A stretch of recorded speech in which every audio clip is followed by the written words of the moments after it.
I will exalt you, my God the King. I will praise your name forever and ever. Great is the Lord, and most worthy of praise. Your unfailing love, O Lord, reaches to the heavens. Your faithfulness to the skies. The heavens declare the glory of God. The skies proclaim the work of his hands. From the rising of the sun to the place where it sets, the name of the Lord is to be praised. God is our refuge and strength, an ever-present help in trouble. When anxiety was great within me, your consolation brought me joy. Those who look to him are radiant. Their faces are never covered with shame. Taste and see that the Lord is good. Blessed is the one who takes refuge in him. Let the people praise you, O God. Let all the people praise you. Let everything that has breath praise the Lord. Praise the Lord. Praise the Lord. Praise the Lord.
Shalom, Bapak Ibu yang dikasihi Tuhan Yesus. Shalom. Puji Tuhan, hari ini kita masih bisa beribadah.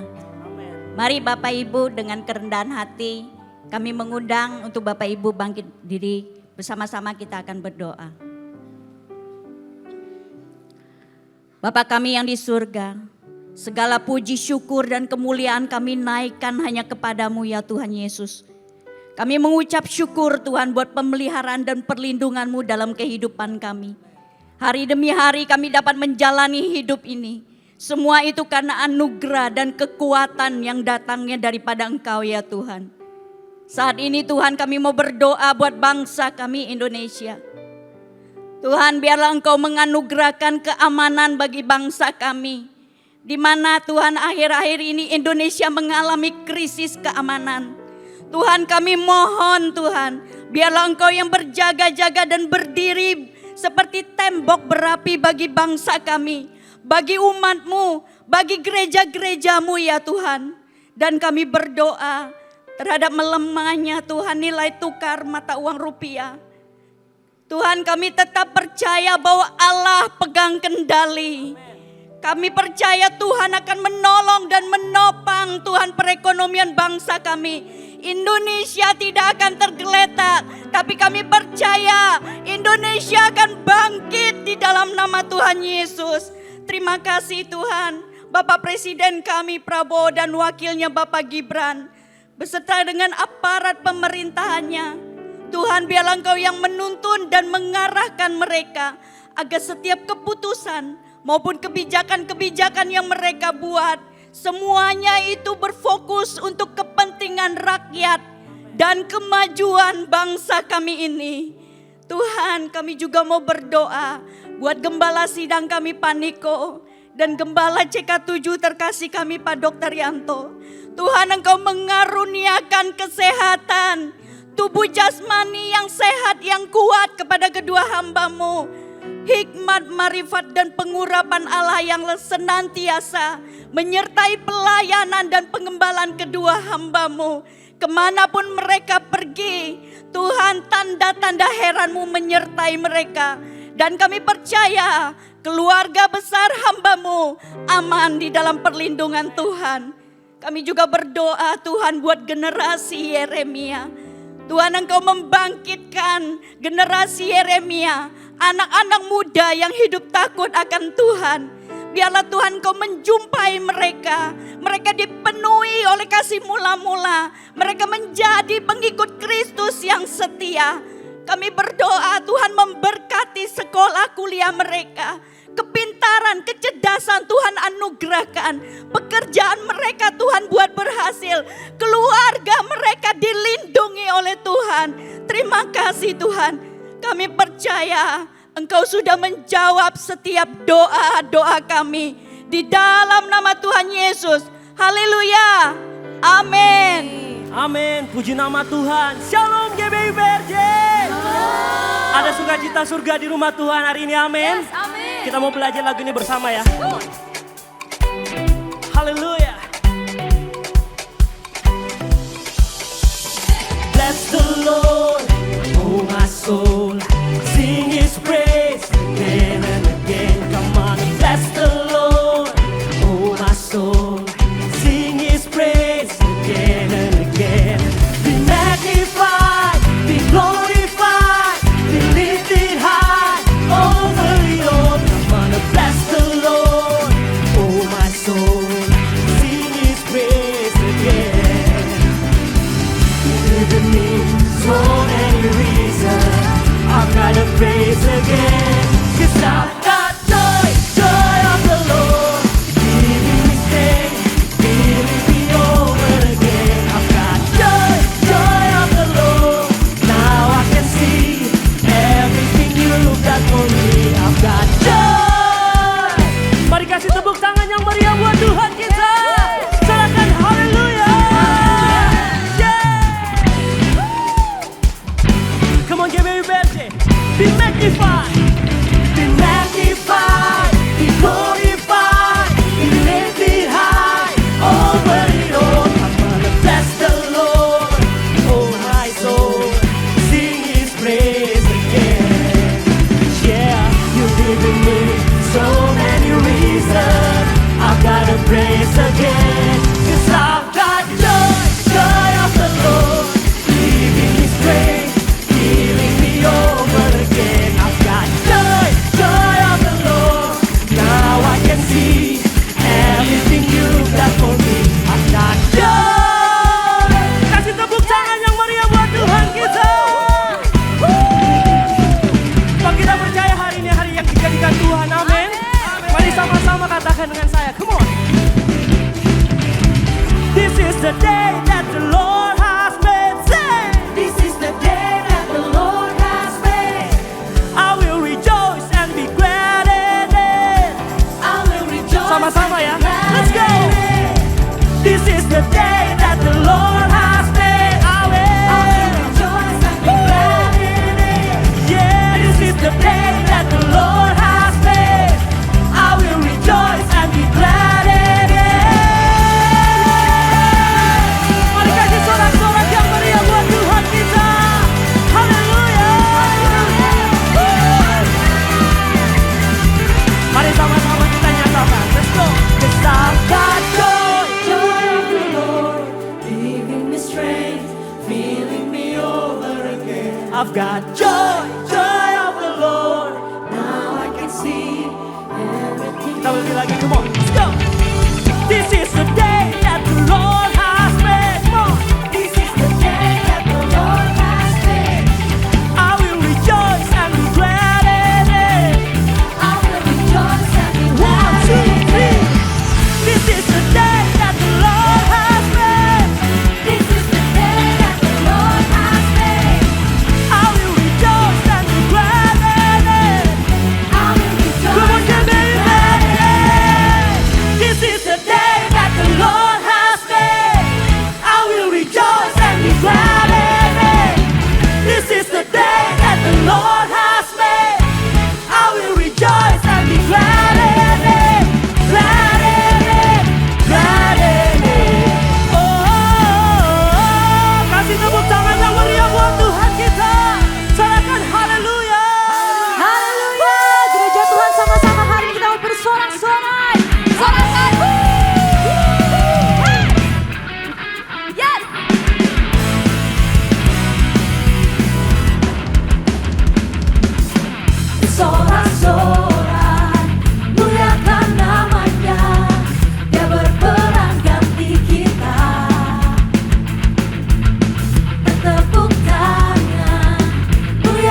bagi setiap kita, mengalahkan maut, bangkit untuk setiap kita, memberikan kita kemenangan. Katakan amin. 1, 2, 3. Tuhan yang memberi kemenangan bersama kita, di dalam kita, masuk dalam kemuliaan-Nya, Dia perlindungan dan pengharapan. Bersama-sama gereja Tuhan, Tuhan yang memberi kemenangan bersama kita, di dalam kita, masuk dalam kemuliaan-Nya. Are you ready for more?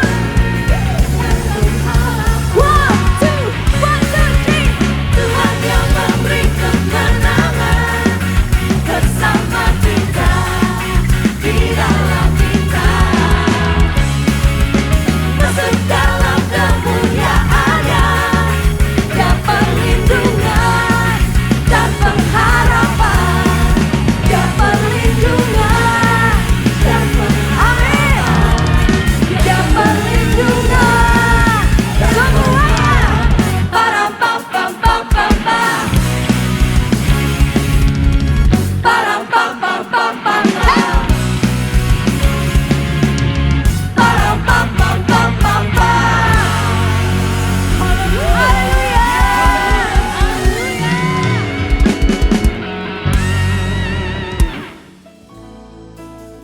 Tuhan sedang bekerja di antara setiap kita, amin. Amin. Kita akan menerima sesuatu yang luar biasa. Amin. Sama-sama katakan amin. Amin. Yes. Ini setiap kami Tuhan Yesus yang datang ke hadapan-Mu Tuhan, dengan hati yang begitu rindu Tuhan, dengan hati yang sadar dan bersyukur. Kami bangga memiliki Allah yang seperti Engkau Tuhan. Tak pernah habis anugerah-Mu dalam hidup kami Tuhan. Ini setiap kami Tuhan Yesus.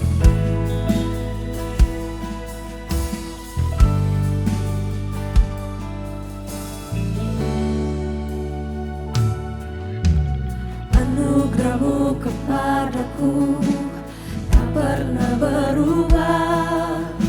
Perbuatan-Mu terlukiskan di dalam hatiku.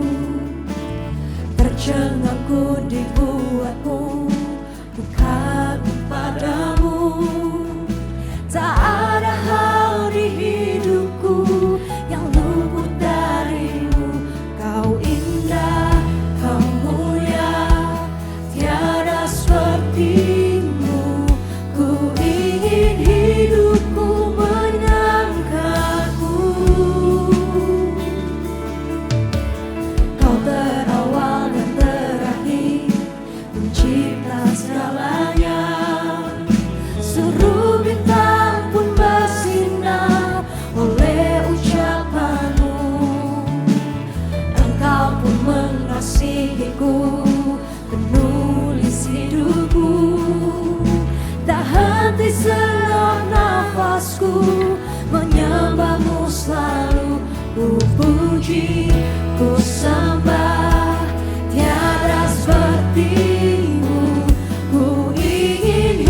cintaku tak pernah berubah. Perbuatanmu terlukiskan di dalam hatiku. Tercengang dibuatmu Kagum padamu, tak henti senap nafasku. nyembahmu selalu. Ku puji, ku sembah, tiada sepadan.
Sebab Engkau yang layak untuk disembah. Kau Allah yang luar biasa Tuhan. Oh Yesus,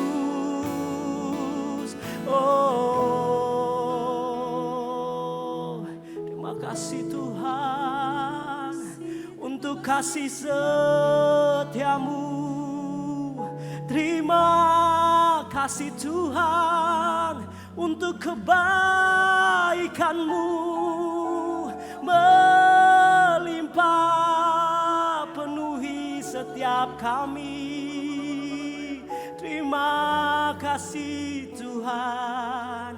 Oh, sebab itu ku memujimu, Engkau Allahku.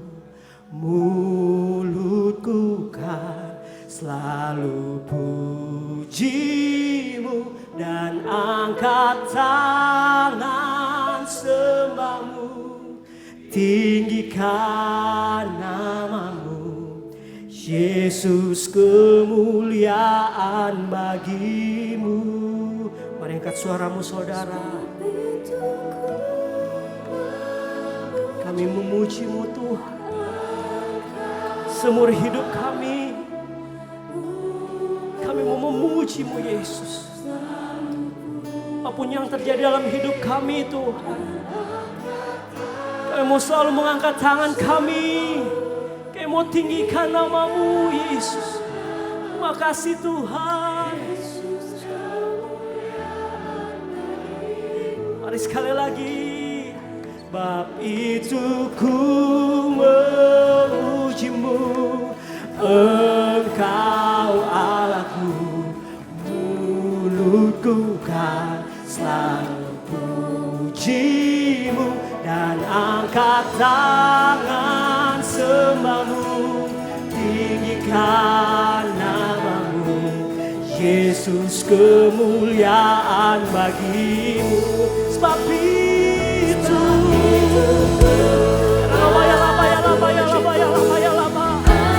Kau jamah Yesus, Mari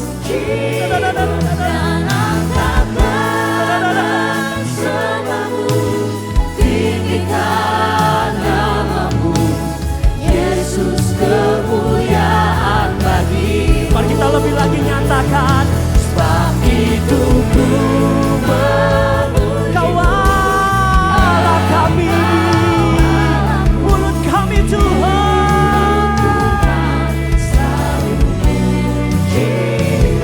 dan angkat tangan sembahmu, tinggikan namamu, Yesus kemuliaan bagi. Mari kita berikan tepuk tangan kemuliaan buat Tuhan kita. Mari angkat suaramu nyatakan, sebab itu ku memuji-Mu, Engkau Allahku, mulutku kan selalu puji-Mu, dan angkat tangan sembahmu, tinggikan namamu, Yesus kemuliaan bagimu. Sebab itu bahasa dalam manusia, kemudian beber angkat suaramu nyatakan, mulutku kan selalu puji-Mu, dan angkat tangan sembahmu, tinggikan namamu, Yesus kemuliaan bagi. Mari sekali lagi lebih meriah kita berikan tepuk tangan kemuliaan buat Tuhan kita.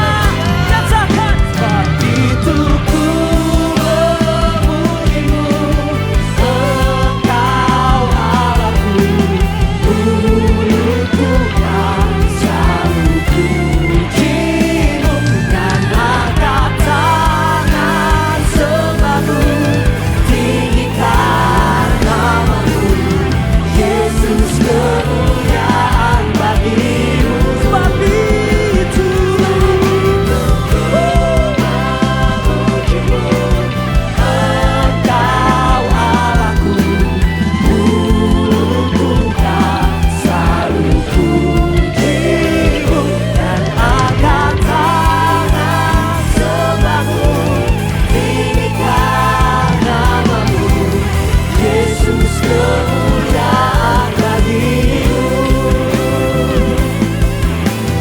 Yesus kemuliaan bagimu, Yesus kemuliaan bagimu. Haleluya,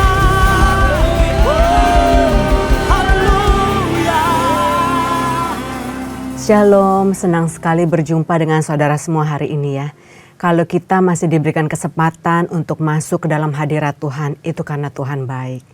Saudara, hari ini saya rindu untuk men-sharingkan firman yang Tuhan taruh di hati saya yang berjudul The Language of Heaven, bahasa surga. Kenapa saya rindu untuk men-sharingkan tema hari ini saudara? Karena ketika saya pimpin kul di banyak tempat, baik itu kul anak, kul ibu, kul dewasa, banyak orang yang ketika diminta untuk memimpin doa, mereka nggak mau saudara. Takut kata-katanya salah, takut doanya salah. Nah, apa sih doa itu? Doa adalah bahasa sorga. Kita berkomunikasi dengan Tuhan.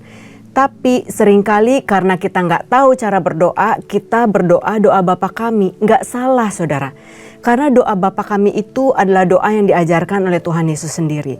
Tapi yang salah adalah ketika kita berdoa Bapa kami, kita nggak tahu artinya. Jadi seperti chanting. Kita hanya ngomong dari mulut, bukan dari hati. Nah, supaya menghindari chanting, saudara, kita harus tahu jelas arti dan makna. Doa ini bukan hanya harus diucapkan, kita hafal, kata-katanya nggak boleh salah. Tapi sebenarnya Tuhan Yesus mengajarkan kita strukturnya. Bagaimana cara berdoa. Nggak harus doa Bapa kami, nggak harus bagus. Simple pun nggak apa-apa. Karena apa? Namanya doa Bapa kami. Kita ngomong sama Bapa kita, sama papi kita. Kalau kita ngomong sama papi kita, masa kita pikir-pikir, aduh bahasanya apa ya? Aduh takut salah ya. papi kita pasti ngerti. Kalau usia kita masih bayi, pasti sederhana. Kalau usia kita udah dewasa, mungkin kata-katanya lebih baik. Nggak masalah kata-katanya, yang penting maksudnya saudara. Saya teringat saudara, keponakan saya dulu ya. Saya ke rumah dia, waktu itu hanya saya sendiri di ruang tamu. Dia pulang sekolah, udah SMA saudara.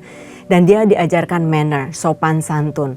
Jadi dia pulang, dia say hai sama semua orang. Dan dia katakan gini, hai ama, hai akong, hai papa, hai mama, hai auntie, hai uncle. Dia nggak nengok kiri kanan, dia jalan terus. Padahal ama akongnya nggak ada di situ saudara. Yang ada cuma saya seorang diri. Dan itu seperti kaset rusak. Nanti kalau dia mau pergi, dia katakan yang sama. Bye ama, bye akong, bye uncle, bye auntie, bye mom, bye dad. Dia keluar. Padahal nggak ada orang, hanya ada mbak. Ya, jangan sampai kita berdoa seperti itu. Kita berdoa, kita nggak tahu apa yang kita ngomong. Saya yakin Tuhan pun akan sedih. Ya, tapi saudara nggak perlu berbeban berat. Karena doa itu sebenarnya nggak susah saudara. Saya akan coba uraikan doa Bapa kami, saya akan bacakan dari Matius 6 ayat 9 sampai 13. Karena itu berdoalah demikian. Bapa kami yang di sorga, dikuduskanlah namamu, datanglah kerajaanmu, jadilah kehendakmu di bumi seperti di sorga.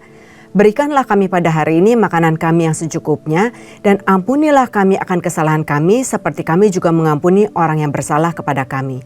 Dan janganlah membawa kami ke dalam pencobaan, tetapi lepaskanlah kami daripada yang jahat, karena Engkaulah yang mempunyai kerajaan dan kuasa dan kemuliaan sampai selama-lamanya.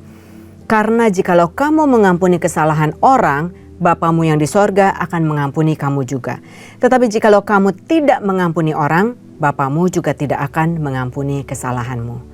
Nah, kita akan uraikan satu persatu supaya kita ngerti maksudnya saudara. Kalimat yang pertama, Bapa kami yang ada di sorga. Kekristenan itu adalah satu-satunya agama di mana Tuhan mengizinkan disebut, dipanggil oleh kita Bapa. Berarti dia anggap kita anaknya.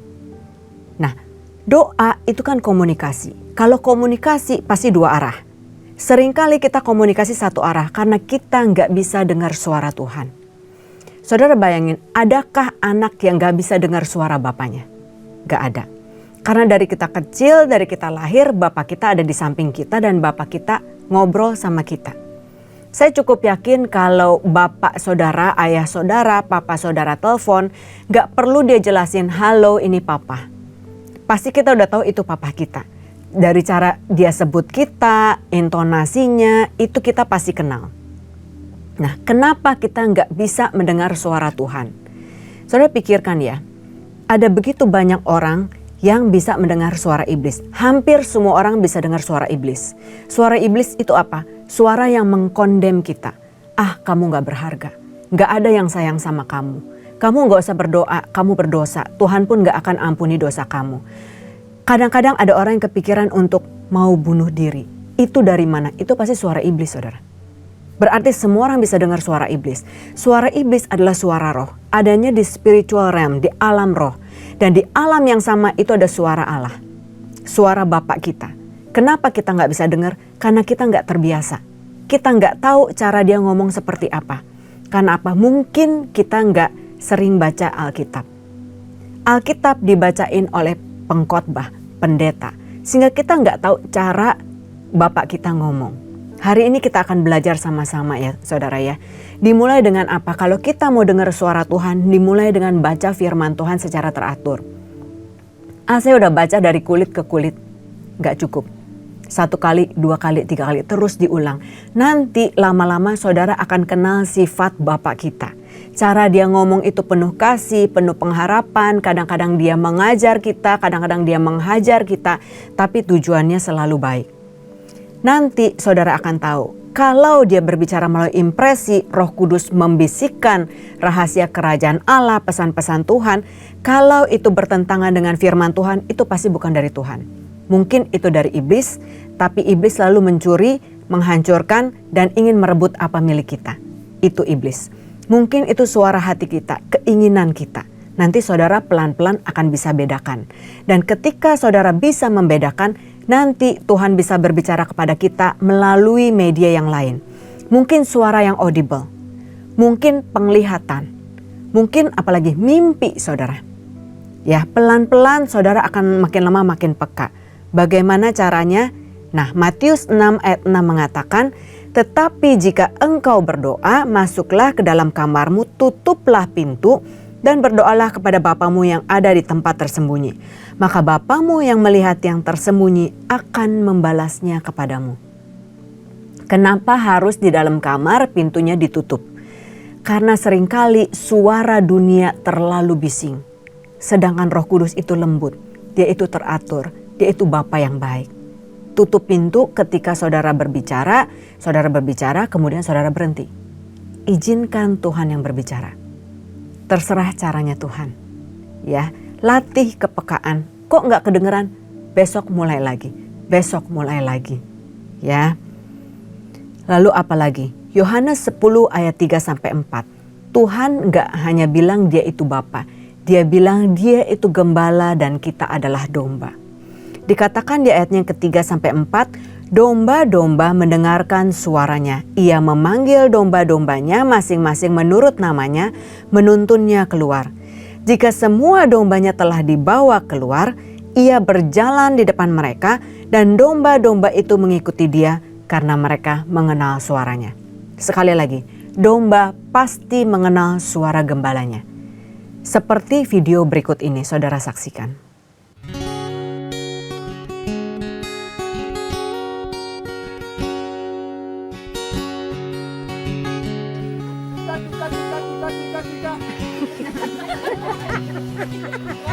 One more time. Oh, one is.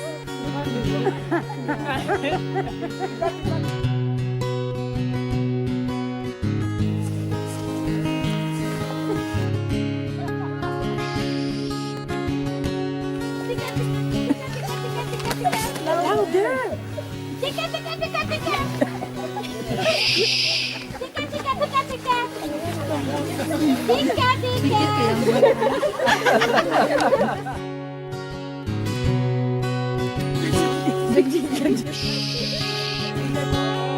Tika, tika, tika. Ayo.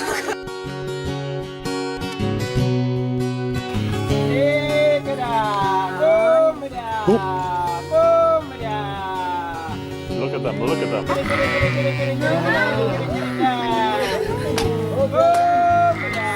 that amazing? They are coming. They are coming. This is very surprise. God, this is amazing. One more. Was that cool or what? You will never have the same again.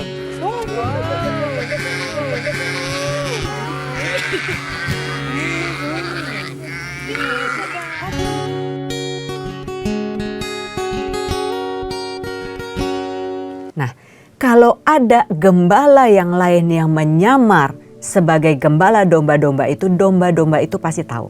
Karena dia kenal suara gembalanya, karena dia tahu bagaimana cara gembalanya memanggil mereka. Dan mereka itu nggak perlu ditangkap satu persatu, saudara. Domba itu nurut. Karena dia tahu domba itu adalah binatang yang nggak punya sistem perlawanan. Mereka itu binatang yang lemah. Mereka hanya bergantung kepada gembalanya. Gembalanya akan kasih tahu kemana mereka harus melangkah, apa yang harus mereka lakukan, dan apa yang mereka perlukan disediakan oleh gembala. Ya. Yang kedua, dikuduskanlah namamu. Nah, kenapa kita harus ngomong dikuduskanlah namamu? Karena Tuhan mau kita tahu, Dia Allah yang sama dulu, sekarang, sampai selama-lamanya. Saudara lihat ya, waktu Tuhan menghampiri Musa, Dia katakan kepada Musa, Musa tanggalkanlah kasutmu, buka sepatumu, karena tempat ini adalah tempat yang kudus. Karena Allah kita adalah Allah yang kudus. Dan Allah yang sama, Allah perjanjian lama, Allah perjanjian baru, Allah yang sekarang. Sekalipun Yesus sudah merobohkan tabir bait suci, kita bisa kapan aja datang sama Tuhan, kita bisa kapan aja ngobrol sama Bapa kita. Tetaplah Dia Allah yang kudus. Di 1 Petrus 1 ayat 15-16 dikatakan, tetapi hendaklah kamu menjadi kudus di dalam seluruh hidupmu, sama seperti Dia yang kudus, yang telah memanggil kamu, sebab ada tertulis, kuduslah kamu sebab aku kudus. Saudara usahakan sebelum saudara masuk ngobrol sama Tuhan, akui semua dosa-dosa kita, semua sampai sekecil-kecilnya, kalau bisa detail saudara. Jangan cuma general, Tuhan ampuni dosaku, sedangkan kita nggak tahu kita berdosa apa. Ingat, supaya ketika kita ingat, kita nggak mengulangi dosa yang sama. Nah, apakah Tuhan nggak mengampuni kalau nanti kita jatuh dalam dosa? Tentu anugerahnya cukup. Seberapapun besarnya dosa kita, Dia bisa mengampuni. Masalahnya, jangan lakukan dengan sengaja. Jatuh dalam dosa, nggak ada orang yang jatuh dengan sengaja. Jangan sampai kita tahu Dia Allah yang kudus, kita baru berselingkuh, kita baru nonton pornografi, kita baru berpikiran jahat, lalu kita ngobrol sama Tuhan. Ya, karena Allah kita Allah yang kudus dan Dia mau kita menghampiri di dalam kekudusan. Nah, bagaimana kalau kita jatuh dalam dosa? Akui aja saudara. Bahkan perempuan yang dursila diampuni dosanya oleh Yesus. Ketika semua orang ingin melempari dia dengan batu, Yesus dengan belas kasihan katakan, siapa yang tidak berdosa boleh lempari dengan batu. Ketika semua orang tahu mereka berdosa, saudara, gak ada yang lemparin. Tuhan Yesus katakan apa? Pergilah dan janganlah berbuat dosa lagi. Itu yang Tuhan inginkan. Tapi saudara, kalau agama lain itu hidup dalam kekudusan supaya nanti perbuatan baik mereka melebihi perbuatan dosa mereka, lalu mereka bisa masuk surga karena usaha mereka, kekristenan itu beda. Karena Tuhan tahu seberapapun kudusnya kita gak akan mungkin kudus. Bayi aja, anak kecil aja untuk berbohong gak perlu diajarin. Jadi setiap hari kita berbuat dosa. Kadang-kadang kita jatuh pikiran kita menghakimi orang lain walaupun gak sengaja. Karena itu Tuhan tahu Dia sudah tebus, dosa kita sudah dibayar dengan harga yang mahal, dengan darah anak domba Allah. Lalu kenapa kita harus hidup dalam kekudusan? Supaya setiap saat, 24 jam, tiap menit, tiap detik kita bisa menghampiri Tuhan. Kita bisa ngobrol sama Dia, gak perlu di kamar itu lagi saudara. Di kamar perlu pagi-pagi, atau mungkin saudara siapkan waktu khusus malam-malam misalkan. Tapi jangan kasih waktu sisa saudara. Kalau bisa waktunya konsisten, waktu ini khusus untuk Tuhan. Nanti Tuhan bisa ngobrol kapan aja sama kita. Saudara di tempat kerja, saudara lagi masak, saudara di sekolah, saudara bisa ngobrol dengan Roh Kudus. Kadang lagi mandi, saya dapat pewahyuan, firman Tuhan, judulnya saya dapat. Kadang-kadang lagi penyembahan, saya lihat ayat saudara. Kadang-kadang lagi tidur, saya dibangunkan oleh Roh Kudus. Karena apa? Saya telat bangunnya. Saudara akan lihat cara yang ajaib Tuhan akan berbicara. Ya, jadi kenapa kita harus hidup kudus? Supaya setiap saat kita bisa ngobrol dengan Roh Kudus. Bukan untuk supaya kita masuk surga. Jadi ingat ketika kita berdoa jangan langsung hampiri Tuhan dengan sederetan list kita. Tuhan aku mau A, aku mau B, aku mau C, aku mau D, kita tutup. Tuhan belum ngomong. Ya saudara ya. Oke, poin yang ketiga. Datanglah kerajaanmu, jadilah kehendakmu di bumi seperti di sorga. Maksudnya apa? Maksudnya kita harus tahu bahwa doa itu bukan untuk mengubah keputusan Tuhan. Bukan untuk mengubah hati Tuhan seturut dengan keinginan kita. Yang Tuhan tetap Dia, yang hamba tetap kita. Ada yang mengatakan push. Pray until something happen. Boleh enggak? Boleh aja. Tapi kita harus tahu prinsip Tuhan saudara. 1 Yohanes 5 ayat 14-15 mengatakan, dan inilah keberanian percaya kita kepadanya, yaitu bahwa Ia mengabulkan doa kita, jikalau kita meminta sesuatu kepadanya menurut kehendaknya. Dan jikalau kita tahu bahwa Ia mengabulkan apa saja yang kita minta, maka kita tahu juga bahwa kita telah memperoleh segala sesuatu yang telah kita minta kepadanya. Doa orang benar bila dengan yakin didoakan sangat besar kuasanya. Kenapa orang benar itu doanya bisa benar? Gak ada orang benar saudara. Yang ada orang yang dibenarkan. Kenapa doanya bisa benar? Karena orang itu tahu, karena dia baca firman, dia tahu kehendak Tuhan. Makanya kenapa doanya selalu dijawab? Karena doanya selalu sesuai dengan kehendak Tuhan. Karena dia tahu kalau nggak sesuai dengan kehendak Tuhan, dia nggak akan berdoa hal itu. Ya, jadi itu rahasianya. Bukannya kita memaksa Tuhan, Tuhan aku mau ini, kok Tuhan nggak kasih lalu kita marah. Jangan kurang ajar saudara. Jadi tujuan kita itu untuk mensinkronisasi hati kita dengan hati Tuhan, keinginan kita dengan keinginan Tuhan. Dan kita harus bersedia menerima apapun jawaban Tuhan. Karena jawaban Tuhan itu ada 3, ya, tidak, dan nanti atau tunggu. Ketika Tuhan selalu menjawab ya, jangan sombong. Karena bukan kuasa kita.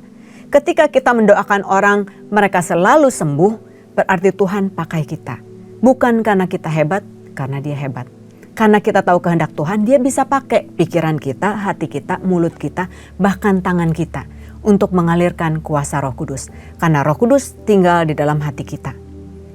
Ya, tapi kalau Tuhan jawab tidak, jangan sedih, jangan marah. Karena kita tahu bahwa itu perlindungan Tuhan, karena kita tahu bahwa itu tidak baik untuk kita. Kalau Tuhan bilang tunggu, berarti kita belum siap. Dia nggak akan ubah masalah kita, tapi dia akan ubah karakter kita. Sehingga kita siap untuk menerima berkat itu. Barang siapa percaya dalam perkara kecil, dia akan diberikan perkara besar. Ya, karena perkara yang besar membutuhkan hati yang besar. Saudara, saya mau sharing apa yang saya lakukan. Jadi belakangan ini saudara, ada beberapa jemaat yang datang kepada saya. Saudara nggak perlu setiap kali datang kepada pendeta minta didoakan. Karena posisi kita sama-sama hamba Tuhan. Posisi kita sama-sama anak Tuhan. Tuhan tetap akan jawab sekalipun saudara bukan pendeta. Tapi nggak apa-apa, kalau desperate datang kepada pendeta supaya dikuatkan nggak apa-apa. Jadi ada beberapa jemaat datang kepada saya. Yang satu datang kepada saya pada saat dia mau dioperasi.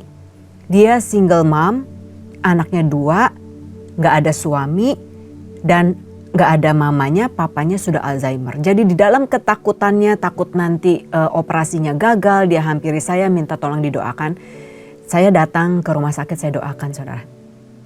Saya pulang dengan keyakinan Tuhan pasti mau menyembuhkan. Ingat ya saudara ya, pendeta pun manusia, dia bisa salah. Ketika saya pulang, saya udah gak khawatir lagi, ternyata operasinya gagal. Bukannya sembuh, saluran kemihnya terpotong saudara. Dan dia gak tahu itu. Dokternya sudah pergi keluar kota untuk seminar di luar kota.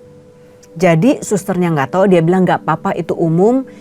Ibu enek, ibu muntah, gak bisa makan, gak bisa minum, itu lumrah. Dia pulang saudara. 1 minggu gak bisa makan. Balik lagi, susternya juga gak tahu apa. Pulang lagi, aduh saya sedih banget saudara. Anaknya juga gak ada yang urus, bapaknya juga gak ada yang urus. Kemudian dia ke rumah sakit yang lain, operasi lagi. Dia minta saya doakan lagi. Saya cukup deg-degan. Saya doakan dan sembuh. Walaupun berangsur-angsur. Saya sedih banget saudara. Terus kemudian ada jemaat yang lain. Di ICU, kontak saya juga video call. Citin boleh nggak tolong doain papa saya di ICU sekarat dan hampir meninggal. Saya berdoa, tapi saya memang ngomong dulu sama si bapak itu yang kebetulan sudah Kristen, puji Tuhan. Saya bilang, Pak, Bapak bisa dengar suara saya, walaupun Bapak nggak bisa jawab, saya tahu roh Bapak bisa mendengarkan saya. Kalau ada dosa yang belum diakui, akui dulu. Lalu saya doakan dengan iman sebesar biji sesawi, saya doa supaya dia sembuh. Lalu saya kirim pendoa karena jauh saudara. Di luar kota, saya kirim pendoa, mereka datang ke sana. 3 menit setelah pendoa pulang, dia meninggal. Saya sedih lagi, saya benar-benar sedih saudara, saya kecewa sama Tuhan. Dan saya jujur di hadapan Tuhan, karena doa itu komunikasi. Sama Bapak kita boleh jujur ya saudara ya, tapi kita gak boleh kurang ajar. Saya jujur di hadapan Tuhan. Saya bilang gini, Tuhan saya sedih banget. Kalau Tuhan tahu mereka gak bisa disembuhkan, kenapa Tuhan kirim kepada saya? Kalau Tuhan tahu Tuhan gak bisa pakai saya untuk menyembuhkan mereka, jangan kirim mereka pada saya. Lalu Tuhan ingatkan, Sebelum itu memang saya ngeprint saudara, ngeprint sesuatu untuk ngajar sekolah minggu. Dan kabel dari chargernya itu, charger laptop saya itu meledak dekat kaki saya. Deket banget, tapi kaki saya nggak kenapa-napa. Itu lantai saya itu hitam dan gosong. Dan sampai sekarang masih ada bekasnya saudara. Yang hitamnya hilang, bekasnya nggak hilang karena udah cacat. Lalu Tuhan bilang sama saya gini, kamu doa sama saya, bukan saya harus kasih dengerin keinginan kamu. Kamu coba lebih peka sedikit. Kalau saya nggak lindungin kamu, mungkin itu udah kena kaki kamu. Dan kaki kamu udah bolong. Jangan sampai kamu kecewa sama saya tetap Tuhan. Tugas kamu hanya berdoa. Tugas saya yang menjawab doa mereka. Lalu saya bilang, Tuhan saya minta ampun. Tapi saya pengen tahu, bukankah itu sesuai keinginan Tuhan? Bukankah Tuhan mengasihi mereka? Bukankah Tuhan mau mereka sembuh? Lalu dia bilang, saya jawab pertanyaan yang pertama. Yang pertama itu yang kena malpraktek dokter saudara ya. Jadi memang kondisinya waktu itu dia di cover asuransi. 100% kedua operasinya itu dia nggak bayar. Tapi memang dalam kesulitan ekonomi. Tuhan bilang, aku sedang menguji dia. Apakah ketika aku nggak menyembuhkan, dia tetap setia. Dan dia tetap setia saudara. Dia tetap setia, dia tetap percaya sama Tuhan, dia tetap berserah. Lalu Tuhan minta saya bantu dia. Jadi dokter yang bersalah itu datang kasih kartu nama, dia bilang kita selesaikan dengan damai. Karena memang dia bersalah. Lalu saya bantu dia cari pengacara yang saya kenal. Saya berdoa sama Tuhan, Tuhan kasih jumlahnya. Saya nggak tahu harus berapa mau klaim dokter itu saudara. Kita pun nggak mau memeras orang. Tapi untuk membantu dia, saya itu dapat angkanya sekitar 200 sampai 250 juta.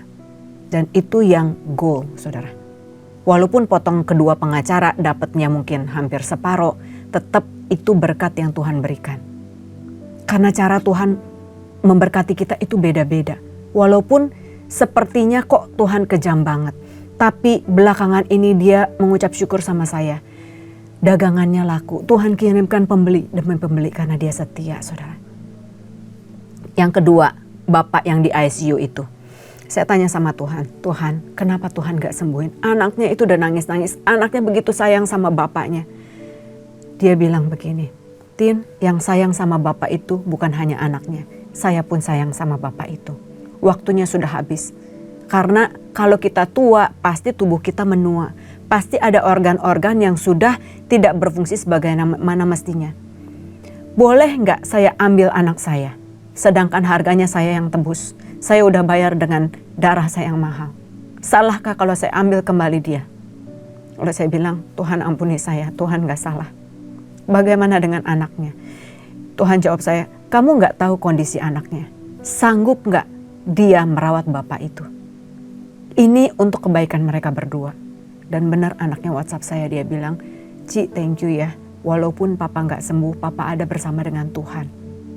Kami semua pun udah rela. Kadang-kadang saudara kita nggak ngerti maksud dan rencana Tuhan. Tapi maksud dan rencana Tuhan selalu yang terbaik. Karena Tuhan tahu masa depan kita. Karena Tuhan tahu kebutuhan kita, bukan keinginan kita. Yang keempat, berikanlah kami pada hari ini makanan kami yang secukupnya. Kok secukupnya sih? Memang nggak boleh ya orang Kristen itu kaya ya? Memang nggak boleh kalau kita berkelimpahan. Apakah itu dosa? Saudara, gak ada yang salah dengan uang. Gak ada yang salah dengan pengen berkelimpahan. Yang jahat itu bukan uang. Yang Tuhan gak suka itu adalah cinta akan uang. Karena di mana harta kita berada, di situ hati kita berada. Ketika uang sudah menjadi prioritas utama di atas Tuhan, itu yang Tuhan gak suka. Bukan berarti Tuhan gak suka kalau kita berkelimpahan. Tapi 1 Tesalonika 5 ayat 18 mengatakan, mengucap syukurlah dalam segala hal, sebab itulah yang dikehendaki Allah di dalam Kristus Yesus bagi kamu. Tuhan mau kita punya rasa syukur di dalam kecukupan. Makanya ketika Tuhan kasih mana, ambil secukupnya. Ya, tapi boleh nggak kita ambil lebih? Boleh kalau memang ada yang perlu. Tapi bukan semua yang kita inginkan itu yang Tuhan kasih. Karena kelimpahan itu belum tentu baik buat kita saudara. Makanan yang berkelimpahan itu baik nggak? Belum tentu. Itu merusak kesehatan. Uang yang berkelimpahan baik nggak? Belum tentu. Siap nggak kita terima uang itu? Karena uang akan menunjukkan siapa kita. Bukannya uang yang jahat, kita yang jahat, saudara. Kalau kita nggak ada uang, mungkin kita nggak bisa sogok orang lain. Kalau kita nggak ada uang, mungkin kita nggak bisa jatuh ke dalam wanita. Kalau kita nggak ada uang, mungkin kita nggak bisa sombong, jatuh ke dalam godaan tahta dan jabatan. Mungkin kita nggak bisa menghakimi orang lain karena kita ada di posisi bawah. Jadi uang itu bukannya jahat. Uang itu menunjukkan siapa kita. Nggak semua orang bisa dikasih uang yang berkelimpahan. Tuhan akan tunggu sampai karakter kita bisa menerima perkara yang besar, berkat yang besar. Karena itu Matius 19 ayat 23 mengatakan, sukar sekali bagi seorang kaya untuk masuk ke dalam kerajaan sorga. Karena apa? Karena uang itu bisa menggelapkan mata kita. Tapi kalau saudara baca Yohanes 10 ayat 10, Tuhan katakan, aku datang supaya mereka mempunyai hidup, mempunyainya dalam segala kelimpahan. Karena Allah kita Allah yang kaya. Surga dan bumi itu milik Dia. Masakan Bapak kita tega kalau kita berkekurangan, saudara. Ketika kita tahu mengucap syukur dalam keadaan kecukupan, Dia akan berkati kita berlimpah-limpah karena kita tahu we are blessed to be a blessing. Karena kita tahu kita adalah perpanjangan tangan Tuhan untuk memberkati mereka yang berkekurangan. Ya, jangan sampai kita pikir begini, kalau kita kaya, kalau kita sukses, kalau kita terkenal, kita pasti bahagia. Siapa bilang? Saudara lihat ketiga orang ini. Marilyn Monroe. Diduga keras dia bunuh diri di usianya 36 tahun. Begitu cantik. Begitu terkenal.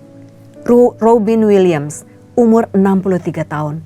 Dia bunuh diri, saudara. Ketika dia ada di puncak kesuksesannya. Apa yang dia nggak bisa beli, dia bisa beli, saudara. Thomas Lee usia 78 tahun. Bilioner di Amerika. Dia miliki semuanya. Sudah hampir waktunya, saudara sayang sekali, umur 78 tahun. Dia mengakhiri hidupnya. Karena dalam hidup manusia, dalam hatinya ada kekosongan yang hanya bisa diisi dengan Tuhan. Sukacita yang sejati bukan datang dari luar. Bukan datang dari uang. Bukan datang dari ketenaran. Bukan datang dari followers yang banyak. Sukacita sejati datang dari Roh Kudus. Dari Bapa yang baik. Ya. Ketika kita masih bisa tidur dengan nyenyak, kita harus mengucap syukur. Ketika kita punya keluarga yang mengasihi kita, kita mengucap syukur. Ketika kita punya waktu untuk melayani, kita mengucap syukur. Sekalipun di dalam kecukupan. Karena mendapatkan berkat itu dari Tuhan. Tapi bisa menikmati berkat itu anugerah yang lain dari Tuhan. Gak semua orang bisa menikmati berkat mereka, saudara. Ada banyak orang yang pengen kehidupan kita yang biasa-biasa ini, saudara. Karena itu jangan selalu lihat ke atas dan bersungut-sungut. Lihat ke bawah dan mengucap syukur. Yang kelima, ampunilah kami seperti kami mengampuni orang yang bersalah kepada kami. Kok kayaknya Tuhan hitung-hitungan sih? Cuman mau ampunin kita ketika kita mengampuni orang lain. Iya memang betul. Karena Tuhan mau anaknya gak egois. Berapa kali kita harus mengampuni orang lain? Matius 18 ayat 22 mengatakan 70 kali 7 kali. Banyak banget. Itu kepada orang yang sama. Ya, kepada orang yang sama. Artinya unlimited. Tapi saudara jangan salah sangka. Kenapa harus unlimited? Karena setiap hari pun kita berdosa. Dan Tuhan mengampuni kepada orang yang sama. Yaitu kepada kita. Betul ya? Nah, kepada orang yang sama kita harus mengampuni. Tapi saudara, kita harus lihat, kita harus minta hikmat dari Tuhan. Kalau kita di-abuse orang lain, kalau hubungan kita toksik, lepaskan. Karena pergaulan yang buruk merusakkan kebiasaan yang baik. Kalau orang lain itu selalu menjatuhkan kita, kalau bersama dengan mereka kita jadi ngegosip, hindari pergaulan yang seperti itu. Kalau bersama dengan mereka kita jadi ngobat, kita jadi ngedrugs, kita jadi ngerokok, kita jadi ngomongin orang, menghakimi orang lain, hindari. Tapi kita harus, kalau mereka juga menghakimi kita, ngomongin kita harus ampuni mereka. Ya, jadi kita harus punya hikmat. Ada orang yang memang Dikirimkan Tuhan untuk apa? Menguji kita. Kita harus lolos ujian Tuhan, tapi jangan sampai kita jatuh ke dalam pencobaan. Kita harus kuat. Karena sebenarnya ujian itu tidak melebihi kekuatan kita. Ya. Lalu apalagi saudara? Yang keenam, janganlah membawa kami ke dalam pencobaan, tetapi lepaskanlah kami daripada yang jahat. Nah, tadi kan saya katakan Tuhan menguji kita, iya. Tapi kita baca sama-sama Yakobus 1 ayat 13-15. Apabila seorang dicobai, janganlah ia berkata pencobaan ini datangnya dari Allah. Sebab Allah tidak dapat dicobai oleh yang jahat, ia sendiri pun tidak mencobai siapapun. Tetapi tiap-tiap orang dicobai oleh keinginannya sendiri, karena ia diseret dan dipikat olehnya, dan apabila keinginan itu telah dibuahi, ia melahirkan dosa, dan apabila dosa itu sudah matang, ia melahirkan maut. Jadi pencobaan bukan dari Tuhan. Tuhan kita itu hanya memberikan sesuatu yang baik. Nah, siapa yang mencobai? Iblis.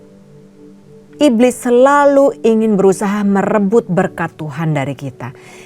Iblis selalu ingin menjatuhkan kita. Apalagi kalau kita orang yang cinta sama Tuhan, kita mau dipakai Tuhan dengan luar biasa. Nah, saudara harus punya hikmat. Bedakan antara ujian dengan pencobaan. Iblis kalau mau deketin anak Tuhan, dia harus minta izin sama Tuhan. Dia nggak bisa sembarangan mencobai kita. Sama seperti ketika Roh Kudus mencobai Yesus, itu roh ada di situ. Supaya Yesus tidak dicobai melebihi kekuatan dia. Tapi kan dia Allah. Ya. Dia bisa berbuat dosa nggak? Bisa, karena dia waktu itu 100% manusia. Tapi dia juga 100% Allah. Tapi dia tetap punya daging yang lemah. Dia dicobai, dia diuji, tetapi dia tidak jatuh dalam dosa. Kenapa Yesus harus dicobai dan diuji? Untuk Tuhan ajarkan kepada kita bahwa manusia itu bisa menolak dosa. Manusia itu bisa lolos ujian. Karena ada Roh Kudus di dalam kita. Roh Kudus akan mengingatkan kita, jangan ya. Dan ketika kita berbuat dosa, kita gak bisa salahin siapa-siapa saudara. Jangan sampai seperti Adam yang mengatakan, perempuan yang kau tempatkan di sisiku, itu yang membuat aku berdosa. Dia gak ngaku kalau dia berbuat dosa. Padahal iblis itu gak bisa memaksa kita berbuat dosa. Apalagi ketika kita punya Roh Kudus. Dosa adalah keputusan kita sendiri yang dibuahi oleh keinginan kita. Dia nyalahin Hawa, dia nyalahin iblis. Iblis hanya bisa membujuk kita. Keputusan untuk berbuat dosa ada di tangan kita sendiri. Nah, kenapa tadi Tuhan katakan, berdoalah supaya jangan membawa kita ke dalam pencobaan, tetapi lepaskanlah daripada yang jahat. Karena ujian yang Tuhan kasih kepada kita itu bisa menjadi pencobaan ketika dibuahi oleh keinginan kita. Jadi iblis akan bisik-bisikin, walaupun dia tahu sebenarnya kita bisa lolos ujian, dia akan bisikin, kamu gak mau ya seperti Tuhan? Kamu gak mau ya jadi orang hebat? Kamu gak mau ya cara yang non halal? Itu lebih cepat loh. Kamu gak mau sembuh ya? Itu ada pengobatan alternatif loh. Gak apa-apa kok kamu berdoa sama Tuhan. Kamu hanya bau sekali aja kepada patung itu, kamu bisa sembuh. Masa sih gak mau? Kamu gak mau ya cepat kaya ya? Gampang kok caranya, hanya minum air fu aja. Habis itu kamu bisa menyembah lagi. Bisa dua-duanya kok caranya. Tuhan gak akan marah. Dia akan berusaha membujuk kita supaya kita jatuh dalam dosa. Itu caranya. Makanya Tuhan katakan supaya jangan sampai pencobaan itu menjadi sesuatu yang jahat buat kita. Padahal ketika Tuhan izinkan, itu sesuatu yang baik. Kenapa sesuatu yang baik saudara? Kalau kita nggak ada dalam masalah, mungkin kita nggak cari Tuhan. Kalau kita nggak ada dalam masalah, mungkin kita nggak berseru sama Tuhan. Mungkin kita nggak cari kehendak Tuhan. Mungkin kita nggak baca lagi firman Tuhan. Karena kita bingung apa yang harus kita pilih, jangan sampai kita salah, kita mendekati Tuhan. Kita datang sama Bapa kita. Kita bilang, Pah, ini gimana? Apa yang harus aku lakukan? Dan Roh Kudus akan membantu kita cari jalan keluarnya. Begini loh. Gitu ya saudara ya. Yang ketujuh, karena engkaulah yang empunya kerajaan dan kuasa dan kemuliaan sampai selama-lamanya.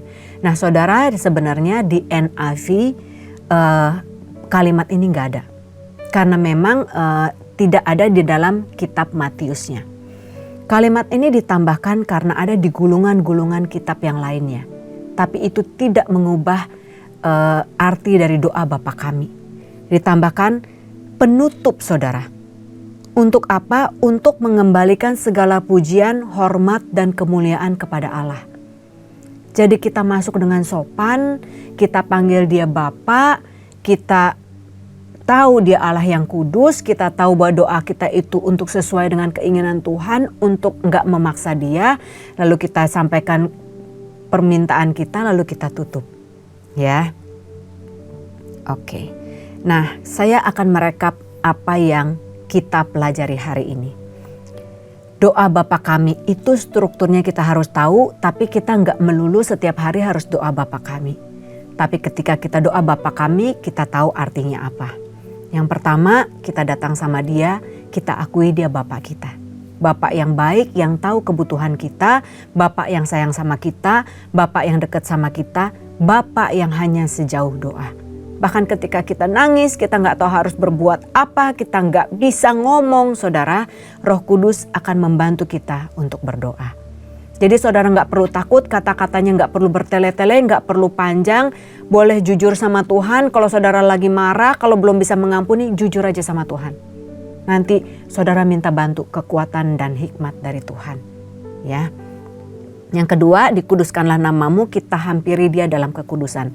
Minta ampun dulu, jangan hampiri dia di dalam dosa yang kita sengaja. Dia Allah yang kudus, hendaklah kita kudus dalam segala hal. Dalam pikiran kita, dalam perkataan kita, dalam perbuatan kita. Supaya setiap saat kita bisa ngobrol sama Roh Kudus. Yang ketiga, datanglah kerajaanmu, jadilah kehendakmu di bumi seperti di sorga. Kita tahu kita minta sesuatu, tapi kita tahu dia yang berdaulat. Kita selaraskan hati kita supaya keinginan kita sama dengan keinginan Bapa. Kalau keinginan kita nggak sama, kita nggak marah ketika ditolak. Ketika ditolak kita tahu itu yang terbaik.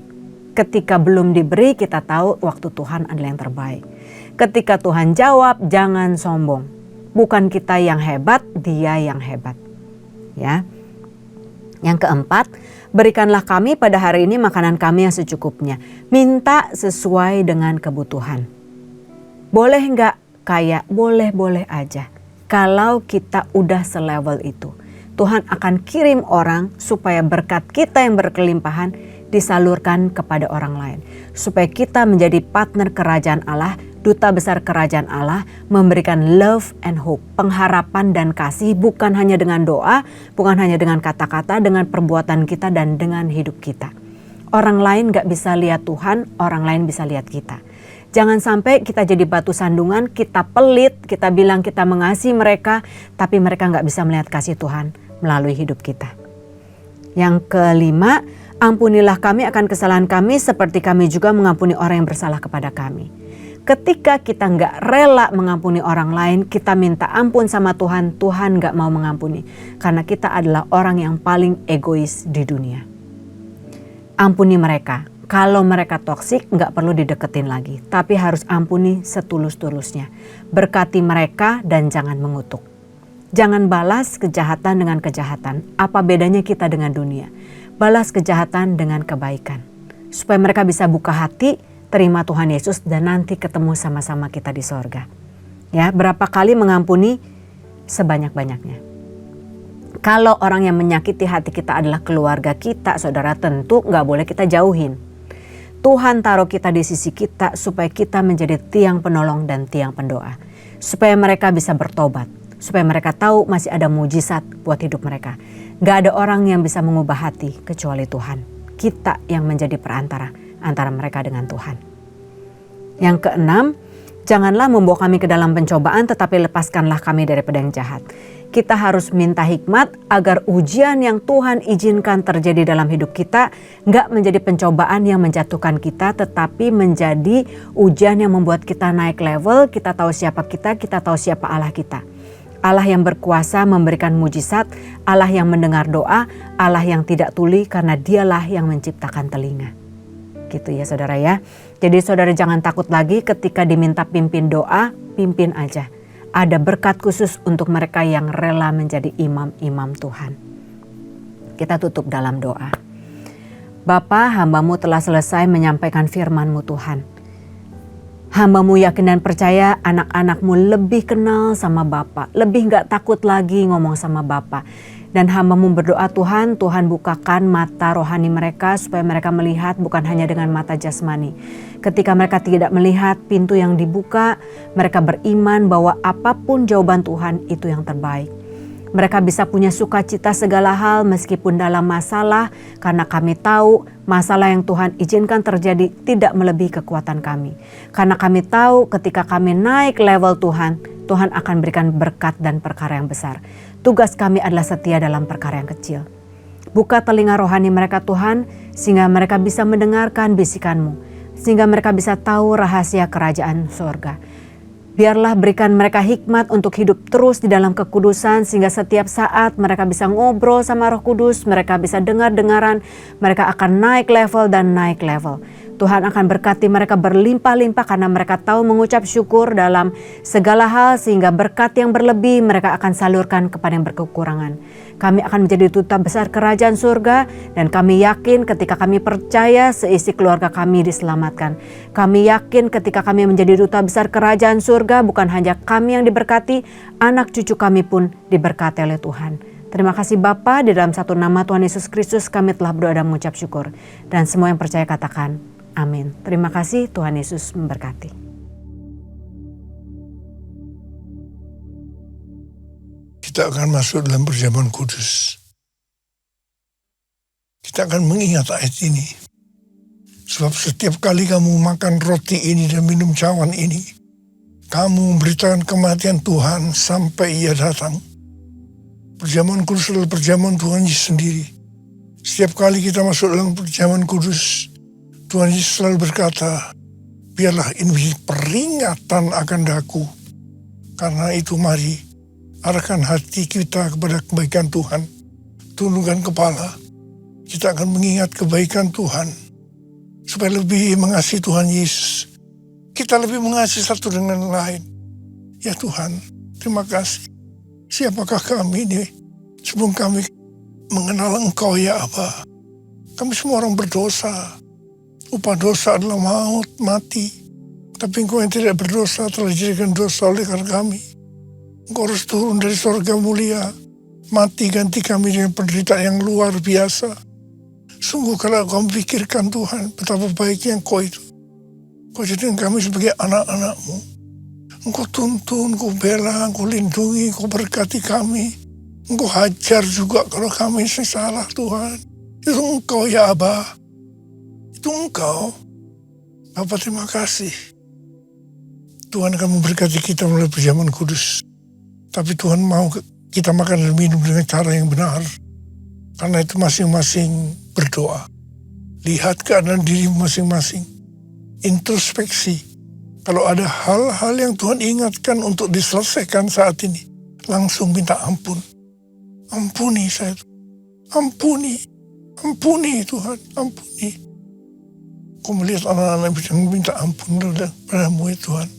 Ampuni. Ya Tuhan, kami akan masuk dalam perjamuan kudus dengan hati yang penuh ucapan syukur. Layakkan kami. Makasih. Dalam nama Yesus. Amin. Mari kita angkat roti di tangan kanan kita tinggi-tinggi. Sebab apa yang telah aku teruskan kepadamu telah aku terima dari Tuhan. Yaitu bahwa Tuhan Yesus pada malam waktu Ia diserahkan mengambil roti. Dan sesudah itu Ia mengucap syukur atasnya. Ia memecah-mecahkannya dan berkata, inilah tubuhku yang diserahkan bagi kamu. Perbuatlah ini menjadi peringatan akan aku. Saudara dikasih Tuhan. Bukankah roti yang kita pecah-pecahkan ini adalah persekutuan kita dengan tubuh Kristus? Mari kita makan dalam nama Yesus.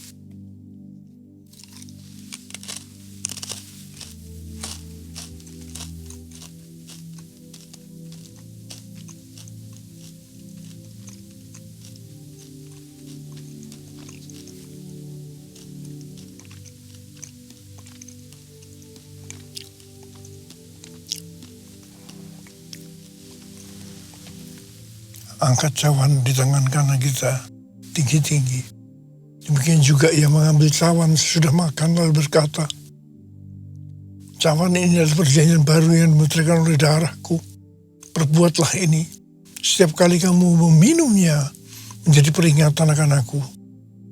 Saudara kasih Tuhan, bukankah cawan pengucapan syukur yang atasnya kita ucapkan syukur adalah persekutuan kita dengan darah Yesus.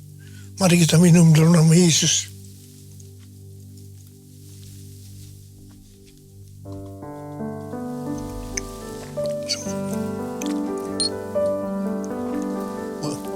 Angkat tangan kita di hadapan Tuhan. Ucapkan syukur dan terima kasih dengan suara. Tuhan, terima kasih Tuhan. Terima kasih Tuhan. Terima kasih ya Tuhan.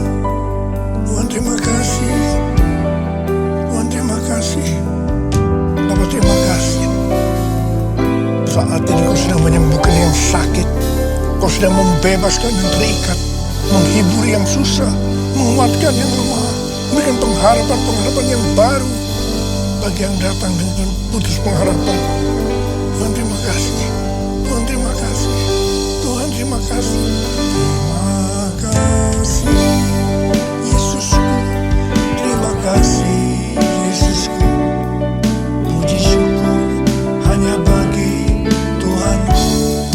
Terima kasih Yesusku. Terima kasih Yesusku. Puji syukur hanya bagi Tuhanku. Terima kasih. Terima kasih Yesusku.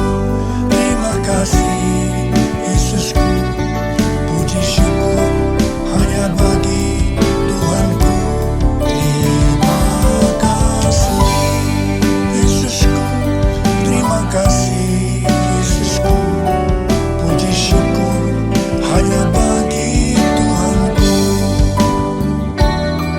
Puji syukur hanya bagi Tuhanku. Puji syukur hanya bagi Tuhan.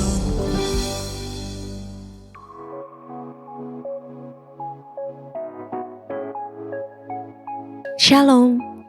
Gembala dan seluruh pengerja CK7 serta jemaat Tuhan mengucapkan terima kasih kepada PDP Tin Setiawati yang telah memberkati kita semua melalui penyampaian pesan firman Tuhan pada hari ini. Tuhan Yesus memberkati ibu dan keluarga berlimpah-limpah. Amin. Berikut kami sampaikan beberapa pengumuman. Ibadah Raya via live streaming hari Minggu 14 Juni 2026 pukul 7, 9, 11.30, 14 dan 16.30 waktu Indonesia Barat akan dilayani oleh PDP Rita Arifin. Ibadah Raya hari Minggu 14 Juni 2026 diadakan di GBPRJ pukul 7, 9 dan 11.30 waktu Indonesia Barat dilayani oleh PDP Tin Setiawati. Pukul 16.30 waktu Indonesia Barat dilayani oleh Pastor Bill Lantang. PRJ Mandarin Service pukul 9 waktu Indonesia Barat dilayani oleh Pastor Alan Low. GB Intercon pukul 7, 9 dan 11 waktu Indonesia Barat dilayani oleh PDM Teresa Cynthia Tirta Deja SH. Pukul 16 waktu Indonesia Barat dilayani oleh Bapak Sofyan Wijaya. Pukul 18 waktu Indonesia Barat dilayani oleh PDP Rudiko. GB St. Moritz pukul 9, 11 dan 13 waktu Indonesia Barat dilayani oleh Pastor JJ Simko Putra. Pukul 15 waktu Indonesia Barat dilayani oleh Novedin Warubo STH. Pukul 17 dan 19 waktu Indonesia Barat dilayani oleh PDM Teresa Cynthia Tirta Deja SH. PRJ Pluit pukul 9 dan 11 waktu Indonesia Barat dilayani oleh Pendeta Robertus Purwadi SSPD. Pukul 16.30 waktu Indonesia Barat dilayani oleh PDP Tamara Geraldine Tuana Kota. GBHCR pukul 8 dan 10 waktu Indonesia Barat dilayani oleh PDP Rita Arifin. GB Alam Sutra Mall pukul 7, 9 dan 11 waktu Indonesia Barat dilayani oleh Pastor Bill Lantang. Pukul 13, 15 dan 17 waktu Indonesia Barat dilayani oleh PDP Hartono. Ibadah Raya di atas disertai juga dengan ibadah pemudaraan anak. Ibadah tayang ulang atau rerun yang dilakukan secara onsite untuk ibadah Mandarin Service dan untuk PMM Professional Couple Service dapat diikuti melalui YouTube channel GBPRJ CK7. Untuk persembahan umum atau kolekte, perpuluhan jemaat, ucapan syukur dan lain-lain dapat dilakukan melalui e-banking, mobile banking, ATM, maupun online di website rekening persembahan CK7, BCA Cabang Tamrin, dengan nomor account 206 333 8222 atas nama GBPRJ.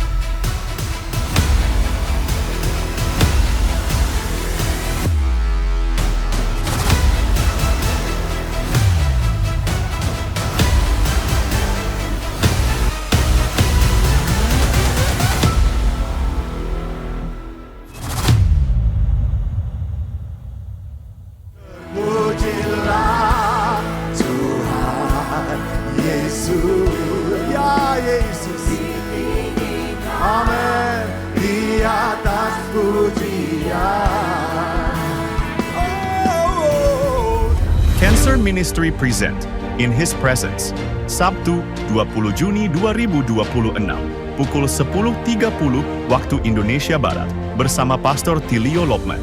Bertempat di Integrity Convention Center, Emerald Room, Mall MGK, lantai 9, Kemayoran, Jakarta Pusat.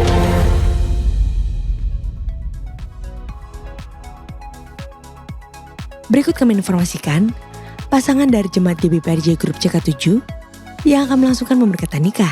Apabila dari Bapak Ibu ada yang keberatan atas informasi tersebut, harap dapat segera menghubungi PDP Grace Natalia di nomor WA 0856 8505 054. Untuk info lengkap seluruh kegiatan GBPRJ CK7, maka Bapak Ibu dapat follow sosial media GBPRJ baik di Instagram, TikTok, maupun Facebook. Sekian pengumuman pada hari ini. Terima kasih atas perhatian Bapak Ibu sekalian. Tuhan Yesus memberkati. Terimalah berkat yang berlimpah-limpah dari Allah Bapa, kasih karunia di dalam anaknya yang tunggal, Yesus Kristus. Persekutuan yang manis dengan Roh Kudus menyertai kita mulai saat ini, sampai Tuhan Yesus datang untuk kedua kalinya, menjemput kita di awan-awan yang permai, bahkan untuk selama-lamanya. Semua yang percaya katakan amin. Mari, jemaat yang dikasihi Tuhan, kita akan bersama-sama memperkatakan apa yang dimaksud dengan Pentakosta ketiga dan Mazmur 91. Apa yang dimaksud dengan Pentakosta ketiga? 1. Pentakosta ketiga adalah pencurahan Roh Kudus yang dahsyat di zaman ini, melebihi yang terjadi di Azusa Street. 2. Pentakosta ketiga akan mengakibatkan penuaian jiwa yang terbesar dan yang terakhir sebelum Tuhan Yesus datang kembali. 3. Pentakosta ketiga akan membangkitkan generasi Yeremia, yaitu anak-anak muda yang dipenuhi Roh Kudus, cinta mati-matian kepada Tuhan Yesus, tidak kompromi terhadap dosa, dan akan bergerak untuk memenangkan jiwa. 4. Pentakosta ketiga lahir di Indonesia dan bergerak ke bangsa-bangsa. Gerakan ini dari timur ke barat dan akan kembali ke Yerusalem. 5. Pentakosta ketiga akan memberikan kuasa untuk menyelesaikan amanat agung. Dan setelah itu, Tuhan Yesus akan datang kembali. Dan mari bersama kita sepakat dan percaya mendeklarasikan firman Tuhan yang tertulis di Mazmur 91. Dalam lindungan Allah, orang yang duduk dalam lindungan yang maha tinggi dan bermalam dalam naungan yang maha kuasa akan berkata kepada Tuhan, tempat perlindunganku dan kubu pertahananku, Allahku yang kupercayai. Sungguh, Dialah yang akan melepaskan engkau dari jerat penangkap burung, dari penyakit sampar yang busuk. Dengan kepaknya Ia akan menudungi engkau. Di bawah sayapnya engkau akan berlindung. Kesetiaannya ialah perisai dan pagar tembok. Engkau tak usah takut terhadap kedahsyatan malam, terhadap panah yang terbang di waktu siang, terhadap penyakit sampar yang berjalan di dalam gelap, terhadap penyakit menular yang mengamuk di waktu petang. Walau 1000 orang rebah di sisimu dan 10.000 di sebelah kananmu, tetapi itu tidak akan menimpamu. Engkau hanya menontonnya dengan matamu sendiri dan melihat pembalasan terhadap orang-orang fasik. Sebab Tuhan ialah tempat perlindunganmu, yang Maha Tinggi telah kau buat tempat perteduhanmu. Malapetaka tidak akan menimpa kamu, dan tulah tidak akan mendekat kepada kemahmu. Sebab malaikat-malaikatnya akan diperintahkannya kepadamu untuk menjaga engkau di segala jalan. Mereka akan menatang engkau di atas tangannya, supaya kakimu jangan terantuk kepada batu. Singa dan ular tedung akan kau langkahi. Engkau akan menginjak anak singa dan ular naga. Sungguh hatinya melekat kepadaku, maka aku akan meluputkannya. Aku akan membentenginya, sebab ia mengenal namaku.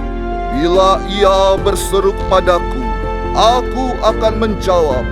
Aku akan menyertai dia dalam kesesakan. Aku akan meluputkannya dan memuliakannya. Dengan panjang umur akan kukenyangkan dia, dan akan kuperlihatkan kepadanya keselamatan daripadaku. Haleluya! Amin.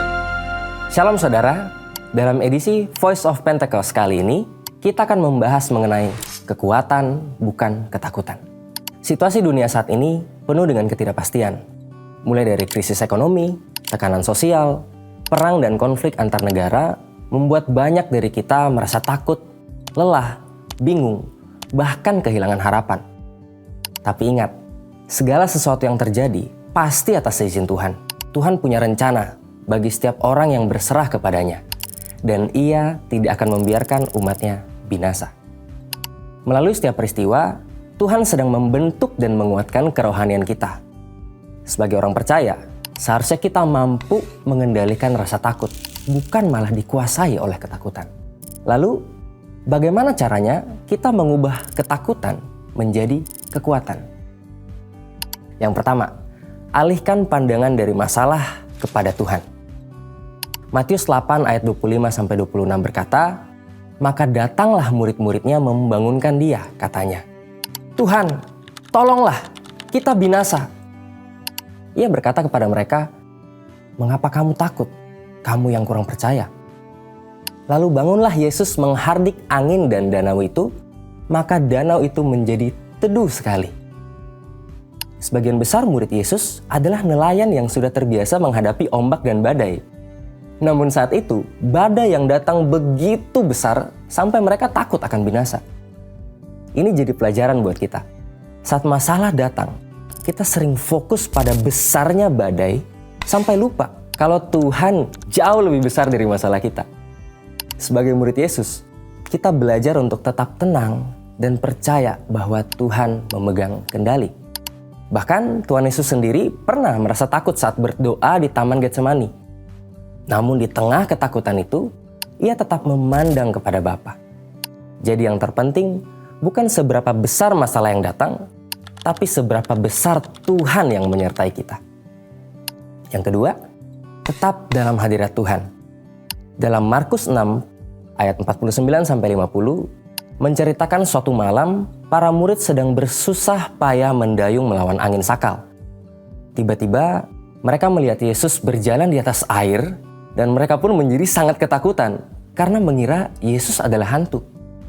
Saat Yesus mendekat kepada perahu dan murid-muridnya mendengar suaranya, "Tenanglah, aku ini, jangan takut."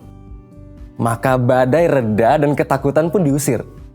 Setelah Yesus naik ke atas perahu, angin kencang pun tiba-tiba berhenti dan mereka dapat melanjutkan perjalanan hingga tiba di tepi pantai dengan selamat. Saat Tuhan hadir dalam hidup setiap orang percaya, maka semua badai hidup yang membuat ketakutan akan diubah menjadi damai sejahtera dan kekuatan. Rasul Paulus menasihati di dalam 2 Timotius 1 ayat 7, sebab Allah memberikan kepada kita bukan roh ketakutan, melainkan roh yang membangkitkan kekuatan, kasih, dan ketertiban. Dari ayat ini kita belajar bahwa Roh Kudus memberikan kita damai sejahtera dan mengusir roh ketakutan di dalam setiap orang percaya yang tetap tinggal di dalam hadirat Tuhan. Yang ketiga, melangkah maju bersama Tuhan. Pemazmur menulis, Tuhan menetapkan langkah-langkah orang yang hidupnya berkenan kepadanya. Mazmur ini memberikan gambaran indah tentang pemeliharaan Allah yang setia atas siapapun yang mau berjalan bersamanya. Saat kita berjalan bersama Tuhan, kita sadar bahwa tanpa Tuhan kita tidak bisa berbuat apa-apa. Melangkah bersama Tuhan berarti melibatkan Tuhan dalam setiap aspek kehidupan kita dan percaya bahwa Dia memegang kendali penuh. Ketika kita terus berjalan bersama Tuhan, hati kita akan dipenuhi rasa aman dan damai sejahtera. Ketakutan perlahan digantikan dengan keberanian dan kekuatan. Sebagai manusia, rasa takut itu wajar. Tetapi jangan sampai ketakutan menguasai hidup kita. Kita bisa mengubah ketakutan menjadi kekuatan dengan cara tetap fokus kepada Tuhan, tinggal dalam hadiratnya, dan terus melangkah bersamanya. Untuk penjelasan lebih lengkap dari tim teologi kami, silakan scan QR Code yang tersedia atau buka website kami di gbigatsu.id. Tuhan Yesus memberkati. Hey everybody, Andy and Joff here from Planet Shakers. Yes, and we cannot wait to be with you in Jakarta, worshipping Jesus. You know who else is going to be there? Our whole team. And Pastor Russell is going to be sharing the word. It's going to be powerful. It's going to be an amazing night. Don't miss it. Friday, the 3rd of July at Central International Convention Centre. We will be there. You'll be there on the drums. I'll be there on guitar. We will see you there worshipping with us. Can't wait.